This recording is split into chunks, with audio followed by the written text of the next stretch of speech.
यदि इस जीवन में आपको कोई विशेष काम है तो ये है परमात्मा को समझना, जानना और मोक्ष प्राप्त कराना। जब भगवान आपको मिल गया, सत्साधना आप करते हैं, तो आपके जो भौतिक लाभ हैं वो तो ना चाहते हुए भी आपको मिलेंगे। परमात्मा आपको सारे सुख भी देगा आपको भक्ति कराने के लिए। जैसे हम अपने बच्चों को शिक्षा ग्रहण कराने के लिए कितनी सुविधा देते हैं, स्वयं हम मजदूरी करते हैं और बच्चों को बढ़िया ड्रेस देते हैं, उनको गाड़ियों में भेजते हैं और 15-20 वर्ष तक बच्चे तो पढ़ो और अपना कल्याण कराओ। तो ये परमात्मा ने आपको ये ड्रेस जो दी है मनुष्य की, ये विद्यार्थी को, आप विद्यार्थी हैं और जब आप सही विद्या ग्रहण करोगे, परमात्मा अनुकूल चलोगे, तो आपको सारी सुविधा ऑटोमेटिकली मिलेंगी। आपके घर में सुख, आपके शरीर में सुख, आपके सब संकटों का निवारण करेगा भगवान, तभी आप भक्ति कर सकोगे। तो इसके लिए आपने अच्छा समय निकालना पड़ेगा। ये देखिएगा, ये श्री शिव पुराण सचित्र मोटा टाइप, केवल हिंदी, गीता प्रेस गोरखपुर से प्रकाशित है। इसके कौन है संपादक? हनुमान प्रसाद पोदार।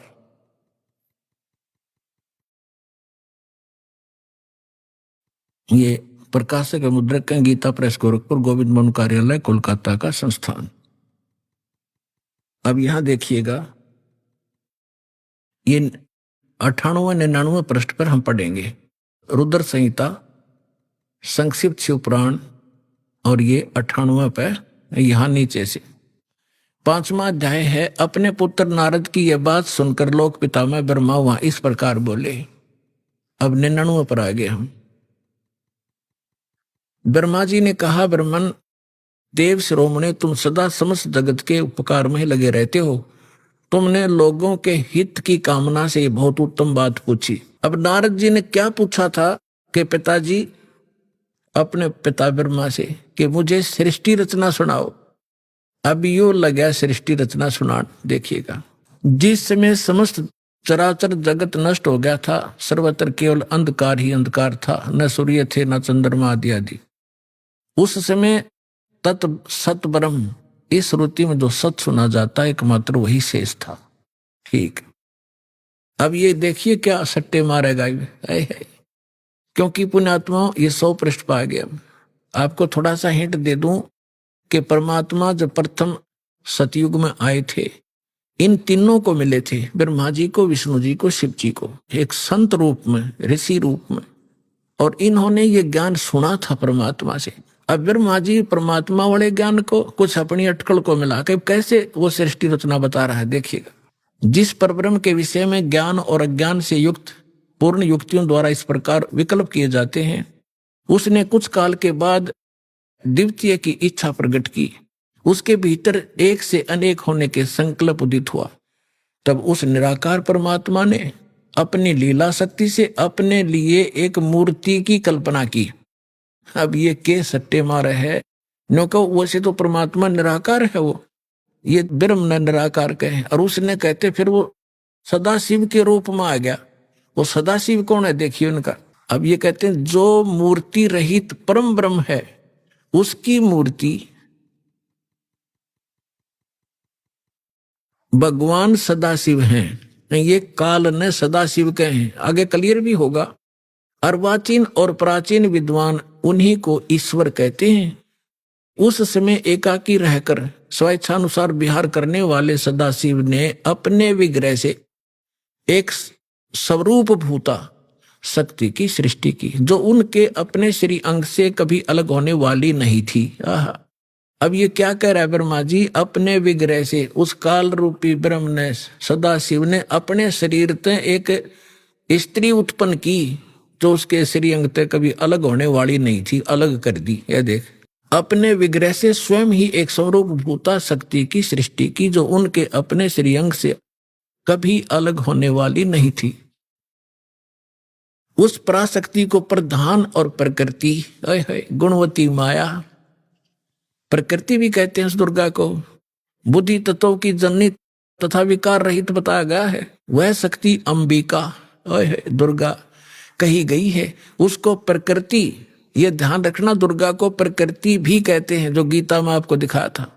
अभी आपको श्रीमद् भगवद गीता अध्याय नंबर 14 के श्लोक नंबर 3 से 5 में स्पष्ट किया था कि ये काल कहता है, ये प्रकृति तो सभी की माँ जानो और मैं सबका पिता, मैं इसके अंदर बीज स्थापना करता हूं जिससे सबकी उत्पत्ति होती है। और प्रकृति से उत्पन्न ये तीनों गुण, रजगुण ब्रह्मा, सदगुण विष्णु, तमगुण शिव जी, ये सभी जीवात्मा को कर्मानुसार बांधे रखते। और परमात्मा ने क्या बताया कि नहीं, ये तीन नहीं, ये पांचों मिलकर बांध रहे आपको, और हम इन पांचों मिल जीव अटकाए, युगों युग हम आन छुटाए। अब देखो, उसको प्रकृति सर्वेश्वरी त्रिदेव जननी, ओए तीनों देवताओं की को जन्म देने वाली इनकी माता नित्या और मूल कारण भी कहते हैं। सदाशिव द्वारा प्रकट की गई उस शक्ति की 8 भुजाएं हैं। होगी ना स्पष्ट? 8 भुजाएं हैं, ये देखिएगा 8 भुजाएं, ये है वो दुर्गा। इसमें तो घड़ी ला रखे, घर की बाहर कितनी ला दो ये, लेकिन है इसकी 8 ही हैं। ये नकक तो पता नहीं था, किसी 20 मुंह ला दें, किसी 50 ला दे हैं। ये अष्टंगी है, सभी जानते इस बात को, 8 भुजा है। अब देखिएगा, उस शक्ति की 8 भुजाएं हैं। नाना प्रकार के आभूषण उसके श्रीअंगों की शोभा बढ़ाते हैं। वह देवी नाना प्रकार की गतियों से संपन्न है और अनेक प्रकार के अस्त्र शस्त्र धारण करती है। एकाकिनी होने पर भी वह माया संयोग वसात अनेक हो जाती है। वे जो सदाशिव हैं उन्हें परम पुरुष, ईश्वर, शिव, शंभु और महेश्वर कहते हैं। ये देखिए, यहां आगे अब हम 101 पृष्ठ पे हैं, रुद्र संहिता। अब इस सदाशिव इस काल की महिमा सुना रहा है ब्रह्मा जी। वे अपने सारे अंगों में भस्म रमाए रहते हैं। उन काल रूपी ब्रह्म ने, आ गया ना स्पष्ट, ये काल रूपी ब्रह्म कहो, सदाशिव कहो, ब्रह्मा विष्णु महेश का पिता कहो, दुर्गा का पति कहो, उन काल रूपी ब्रह्म ने एक ही समय शक्ति के साथ है, नाथ ने, ये गलत मिसप्रिंट है, शिवलोक नामक अक्षेत्र का निर्माण किया। उस उत्तम अक्षेत्र को काशी कहते हैं। आगे देखो, जो सबके ऊपर विराजमान है, वे प्रिय और प्रियतम, शक्ति और शिव, दुर्गा और ये काल, जो परमानंद स्वरूप है, उस मनोरम क्षेत्र में नित्य निवास करते हैं। काशीपुरी परमानंद रूपणी है। मुने, शिव और शिवा ने, यानी काल और दुर्गा ने प्रलय काल में भी उस क्षेत्र को अपने सानिध्य से मुक्त नहीं किया। देवऋषि ब्रह्मा जी कह रहे हैं, एक समय उस आनंद वन में रमण करते हुए शिवा और शिव के मन में यह इच्छा हुई कि किसी दूसरे पुरुष की सृष्टि करनी चाहिए। अब इन्होंने संतानों उत्पत्ति की सोची और फिर इन्होंने संतान उत्पत्ति कर्म किया। उससे 2 पुत्र तक यहाँ सिद्ध कर दिए, ब्रह्मा और विष्णु। देखिए, सृष्टि करनी चाहिए जिस पर यह सृष्टि संचालन का महान भार रखकर हम दोनों केवल काशी में रहकर इच्छा अनुसार विचरें और निर्वाण धारण करें। ऐसा निश्चय करके शक्ति सहित सर्वव्यापी परमेश्वर शिव ने अपने वाम भाग के 10वें अंग पर अमृत मल दिया। फिर तो वहां से एक पुरुष प्रकट हुआ। अब देख, इनकी अकल देखो ब्रह्मा की। अब शक्ति और शिव, उस दुर्गा की क्या जरूरत थी अपने साथल पर के में मसला होता हो, ये मारे बकवाद में, मतलब की। ये देखो, अब क्या वहां से एक पुरुष प्रकट हुआ, उसका नाम के धरा देखो। शिव ने कहा, वत्स बेटा, व्यापक होने के कारण तुम्हारा विष्णु नाम विख्यात हुआ। अब यहां ये 6ठा अध्याय समाप्त हुआ।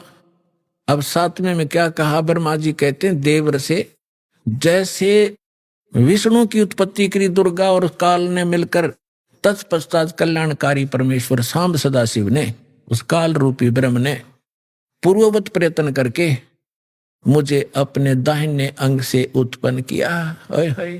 अब पुण्यात्मो, अब यहां ब्रह्मा और विष्णु की तो उत्पत्ति बता दी, यहां विचलित हो गया ये शिव पुराण का अनुवाद करता, इसने यहां गोल मोड़ कर दिया। लेकिन कहते हैं, चोर चुरावे तोमड़ी और गाड्डे पानी में, वो गाड्डे हुआ ऊपर सच्चाई छनी ना। कहां तक छुपाएंगे?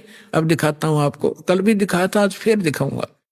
क्योंकि पुण्यात्माओं, एक सिलेबस होता है क्लास का, बच्चे रह रहकर टीचर उनको बार बार रिवाइज कराते हैं, उसका रिपीटेशन करवाते हैं, आवर्ती कराते हैं, जब जाकर वो बच्चे उससे परिचित होते हैं। तो दास एक टीचर है, आप विद्यार्थी हैं, सौभाग्य आपका, आपके इसमें प्रवेश पा लिया, तो इसको सफल करो। हम एक रोजी रोटी के लिए और 20 वर्ष तक बच्चों को पढ़ाते हैं, जब हो सकता किसी को मिले रोटी रोजगार ना मिले, बाकी हम फिर भी उसमें लगाए रहते। और ये तो एक अनमोल वर्त वस्तु, इस कमाई का तो ये तो निष्फल जा ही नहीं सकती। तो इसलिए आप इसमें एक विशेष रुचि लो। अब देखिएगा, यही शिव पुराण, इसमें है एक विद्वेश्वर संहिता, थोड़ी सी झलक दूंगा, बस ज्यादा समय नहीं लूंगा। एक समय ब्रह्मा और विष्णु की लड़ाई होगी, झगड़ा, युद्ध। ब्रह्मा कह रहा था मैं तेरा बाप, विष्णु बोला मैं तेरा बाप। किसी बात पर इनका युद्ध हो गया, लंबी कहानी है। तो इस काल ने सोचा ये लड़के मर जाएंगे, इनके बीच में एक लिंग खड़ा कर दिया, सफेद तेजों में पिलर, बहुत लंबा चौड़ा। ये युद्ध भूल गए आपस में, उसका और छोर खोजने में लग गए। लंबी कहानी है। फिर यूं आ गया अपने पुत्र सदाशिव का रूप धारण करके। इसने प्रतिज्ञा कर रखी है मैं अपने यथार्थ रूप में कभी किसी के सामने नहीं आऊंगा। तो ये किसी को विष्णु रूप में दर्शन देता है, या किसी को शिव रूप में, किसी को ब्रह्मा रूप में। तो वहां ये शिव रूप धारण करके आ गया। अब देखिए, ये है विद्वेश्वर संहिता और ये है संक्षिप्त शिव पुराण 24वां पृष्ठ। यहां इन दोनों का झगड़ा हो रहा था, बीच में इसने ये सतम खड़ा कर दिया। अब यहां आ जाते हैं। ब्रह्मा और विष्णु ने पूछा प्रभु, इस ज्योत निरंजन काल से सदाशिव से सृष्टि आदि 5 कर्तों के लक्षण क्या है, यह हम दोनों को बताइए। भगवान शिव बोले, ये काल रूपी ब्रह्म बोला, मेरे कर्तों को जानना अत्यंत गहन है, तथापि मैं कृपा पूर्वक तुम्हें उनके विषय में बता रहा हूं। आगे चलेंगे। अब हम आगे 26 पृष्ठ पे। इसने कहा कि पुत्रों, अब हो गया ना इनका बाप ब्रह्मा विष्णु महेश का पिता है ये। पुत्रों, तुम दोनों ने, ब्रह्मा और विष्णु ने तपस्या करके प्रसन्न हुए मुझ परमेश्वर से सृष्टि और सतिथि नामक 2 कृत प्राप्त किए। ये दोनों तुम्हें बहुत प्रिय। इसी प्रकार मेरी विभूति स्वरूप मेरे जैसी शकल के रुद्र और महेश्वर ने, यो ने है, 2 अन्य उत्तम कृत संहार और त्रोभाव मुझसे प्राप्त किए हैं। यो 5वां कौन है? ये 4 तो ब्रह्मा विष्णु महेश और रुद्र हो गए। इसी का एक शकल है रुद्र, और वो 11 रुद्रों का कंट्रोलर है वो रुद्र, वो अलग है। और ये ब्रह्मा विष्णु महेश ये अलग है। तो ये 5वां जो बोल रहा है यू है काल दुर्गा का पति। अब हमने यहां से इतना ही लेना। अब आपको जो दास ने अभी दिखाया था, ये पहले दास ने परमात्मा के द्वारा बताई सृष्टि रचना सुनाई, और अब इन सदग्रंथों में प्रमाणित हो रही है।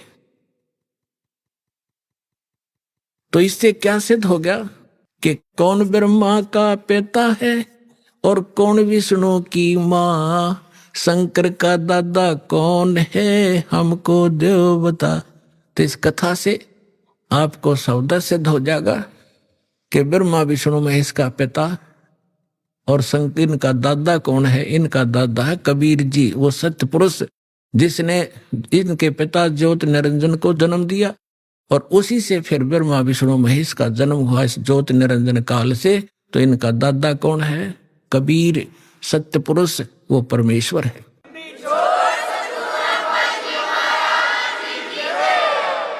जो आज दास सत्संग शुरू कर रहा था उसकी तो अभी तक भूमिका बनी है।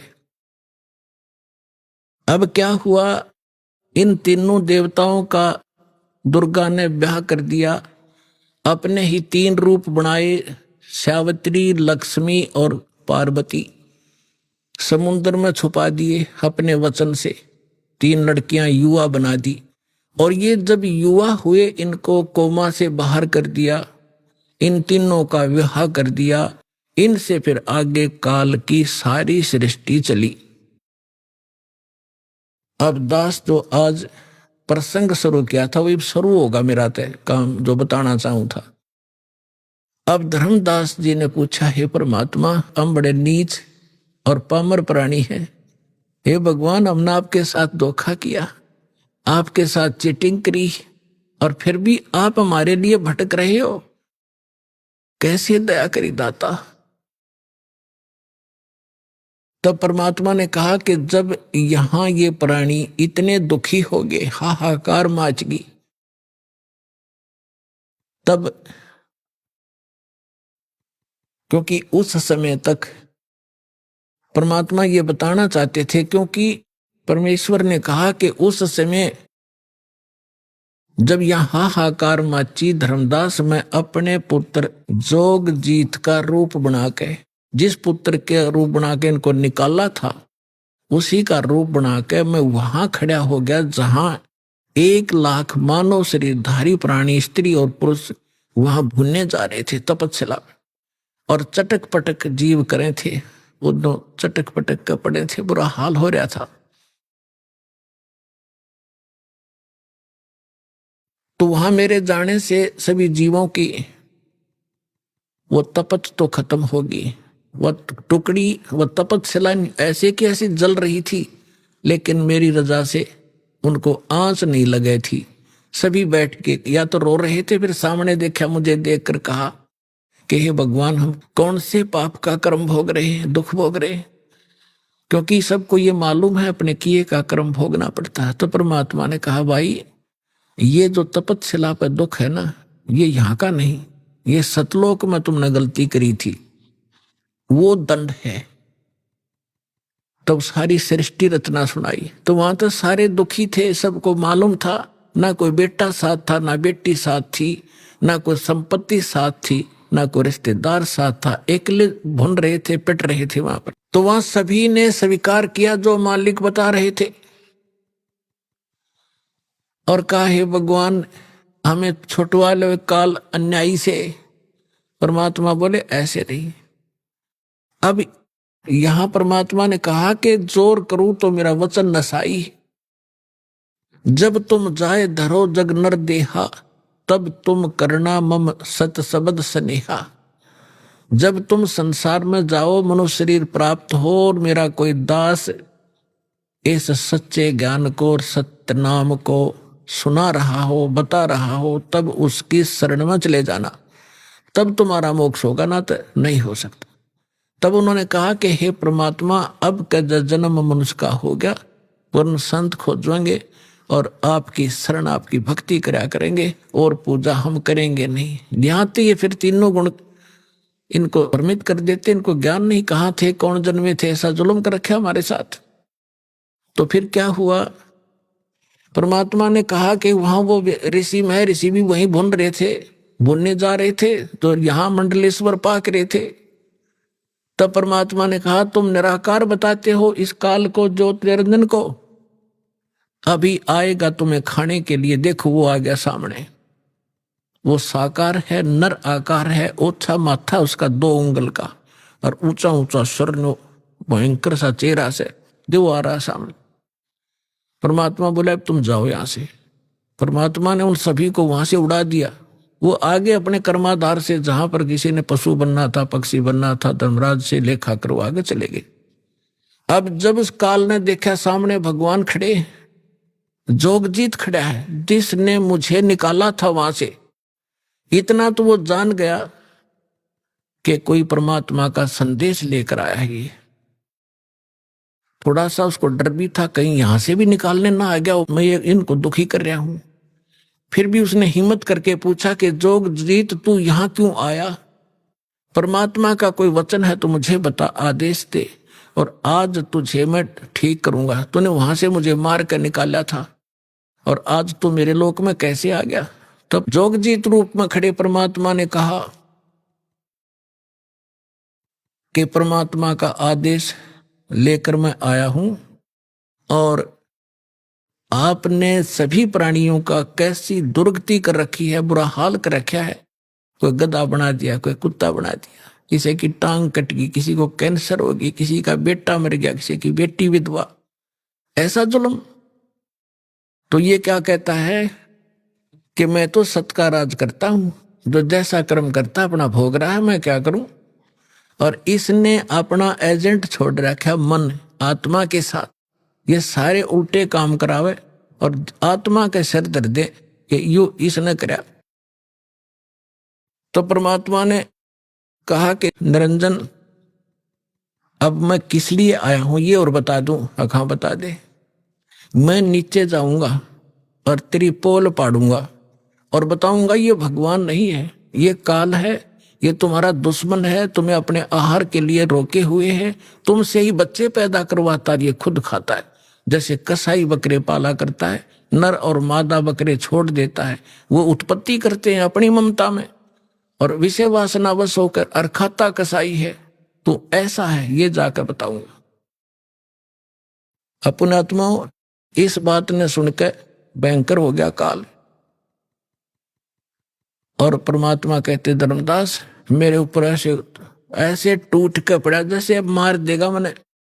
और पुण्यात्मा यह परमात्मा हमें सतर्क करते, हमें याद दिलाना चाहते, कभी भी कोई आपत्ति आवे, आपको जो मंत्र प्राप्त हो, प्रथम हो प्रथम और द्वितीय हो द्वितीय और तीनों मिल रहे हो, तो सार नाम का सिमरण करें। ऐसी किसी प्रकार की आपदा हो, एक बार जरूर सिमरण याद कर लेना। तो कहा कि मैंने सतनाम का सुमन शुरू किया सांस उश्वास से। तो उसी समय ये काल या तो मुझे मारने के लिए झपटा था, ऐसे गिर गया जैसे पक्षी की पांख कट जाया करे और पड़ा पड़ा तड़फ रहा है। ऐसा डर गया कि वहां से भाग के पाताल में गिर गया। तो इसको पाताल से लिया निकाल के मैं और कहा चल ऊपर। तब ये घबरा गया घना, मेरे पैर पकड़ लिए और कहा कोई बात नहीं, आप बेशक नीचे चले जाना, लेकिन एक अर्ज है मेरी, 3 युगों में जीव कम ले जाना और चौथे युग में कितने जीव ले जाना। तो परमात्मा ने कहा ठीक है।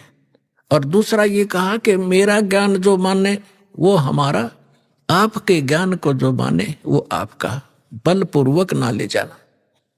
तो परमात्मा ने कहा ठीक है तथास्तु।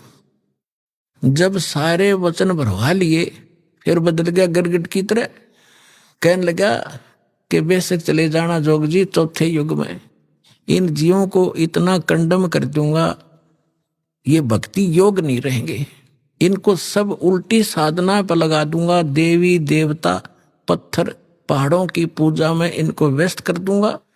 और जब तुम जाओगे तुम्हारी कोई नहीं सुनेगा। परमात्मा बोले आप अपना काम करियो और हम अपना करेंगे। तब क्या कहा था परमेश्वर ने कि चौथा युग जब कलयुग आई, तब हम अपना अंश पठाई, काल बंद छूटे नर लोई, सकल सृष्टि परवानिक होई, घर घर देखो बोध विचारा, सतनाम सब ठोर उचारा, 5505 तब ये वचन मेरा होगा साचा, कलयुग बीत जावे जब एता, सभी प्राणी परम पुरुष पद चेता। तो परमात्मा ने कहा था कि चौथा युग जब कलयुग आवेगा तब हम अपना एक दास भेजेंगे। अब वहां काल के सामने परमात्मा ने कहा कि हम अपना दास भेजेंगे। और कबीर वाणी चैप्टर में परमात्मा ने धर्मदास जी से, जब धर्मदास जी घने चिंतित हो गए थे कि हे परमात्मा आपने सतनाम और सारनाम गुप्त रख दिया और इसके बिना मोक्ष नहीं हो सकता, आपने मुझ किंकर के ऊपर दया करी दास पे और 42 वंश भी पीढ़ी बख्श दी, मेरी वंश चलेगा। तो हे परमात्मा सारनाम और सतनाम बिना पार नहीं हो सकते, तो मेरे बच्चे कैसे पार होंगे। ऐसे कलेजा पकड़ कर बैठ गया। परमात्मा ने सोचा भाई ये घना दुखी हो गया। तो परमेश्वर ने कहा कि सुन ले, काल ने क्या कहा था, 12 पंथ करूं मैं साजा, नाम तुम्हारा ले करूं आवाजा, 12 पंथ नाम जो ले हमरे मुख में आन समोही, जाओ जोग जीत संसारा, जीवन मन कहा तुम्हारा, जीव तुम्हारा कहा न माने, हमारी ओढ़ हो बाद बखाने।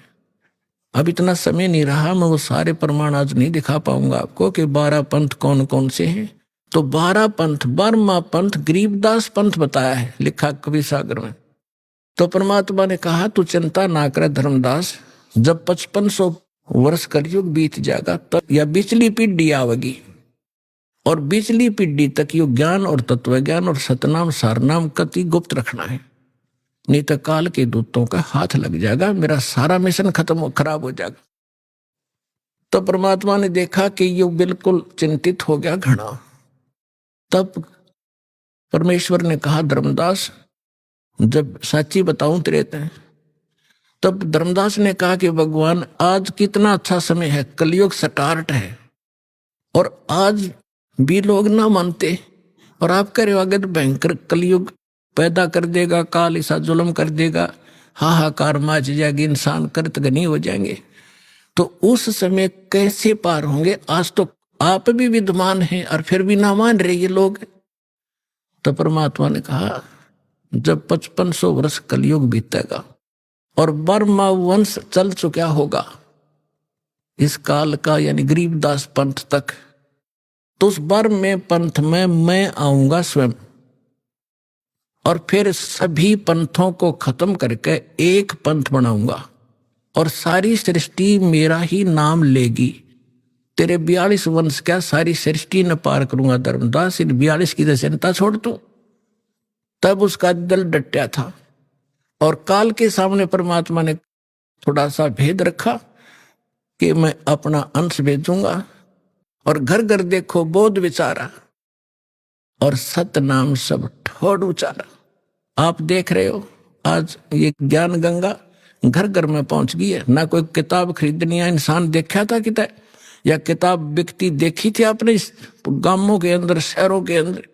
कोई सब्जी बेचे, कोई प्याज बेचे, कोई तोरी और घिया बेचे, ये तो देखी थी। तो परमात्मा ने कहा था घर घर देखो बोध विचारा, मेरे इस ज्ञान की चर्चा घर घर में शुरू हो जाएगी और सारी सृष्टि नाम लेगी और सतनाम सबको बताया जाएगा, और परमात्मा के उस परम पद की सतलोक की सबको जानकारी होगी, पूरा विश्व व्यापार करो। तो वो समय आ गया है पुणात्माओं, और ये दास है वो परमात्मा का भेजा हुआ दास, और आप सभी पार हो जाओगे। बोलो सतगुरुदेव।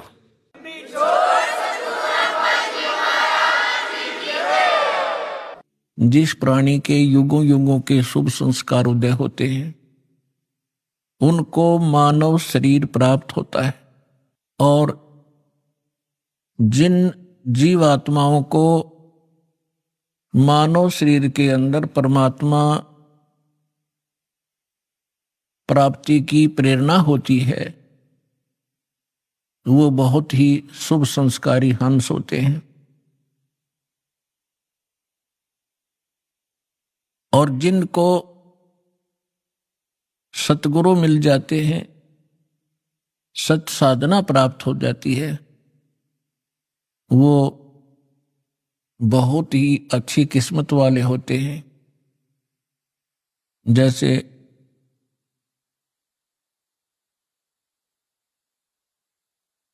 Good better best. अब आप जो प्राणी हैं, जितनी पुण्यात्मा हैं, ये बेस्ट क्वालिटी के हैं, परमात्मा की अति प्रिय आत्माओं। और जो मानव शरीर प्राप्त करके परमात्मा की भक्ति की रुचि नहीं रखते, वो पिछले जन्म से पशु पक्षी की योनि से आए हुए प्राणी होते हैं। और जिनके अंदर परमात्मा प्राप्ति की प्रेरणा होती है वो पिछले जन्म भी मनुष्य थे। अपने आत्माओं अध्यात्म मार्ग का ज्ञान न होने से ये भिन्न भिन्न प्रकार के